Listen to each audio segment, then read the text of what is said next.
Il est temps d'agir collectivement. C'est l'appel de Damien Larry, président du Conseil général du Gard, aux assises de l'eau. Les principaux acteurs de la distribution et de la gestion de l'eau potable et usée ont sensibilisé les élus sur l'état de ces différents réseaux et sur les moyens financiers pour les moderniser. L'entretien du réseau d'eau est très important. Il doit se faire au fil des années et chaque année le programmer. Le problème que rencontrent certaines mairies, c'est quand pendant plusieurs années, les réseaux sont restés à l'abandon, il n'y a pas eu d'évolution. Il faut savoir que la responsabilité de l'eau est de la responsabilité du maire de la commune. Une petite station d'épuration coûte très cher.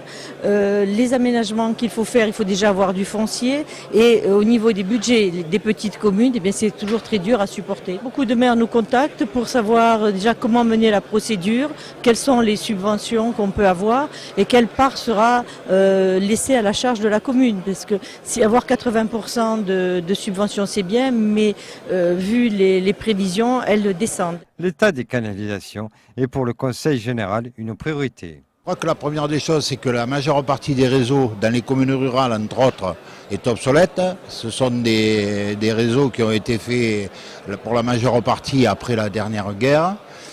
Il faut que vous sachiez qu'aujourd'hui, 45 litres sur 100 partent dans la nature et ne vont pas au robinet. Donc c'est colossal. Et nous, notre souci, c'est que l'on arrive d'ici 2020 à ce que la consommation soit de l'ordre de... Enfin, ce qui arrivera au robinet soit de l'ordre de 65% de la desserte. Le département du Gard compte environ 8000 km réseau d'adduction d'eau potable et 3500 km d'eau usée, ainsi que 320 stations d'épuration.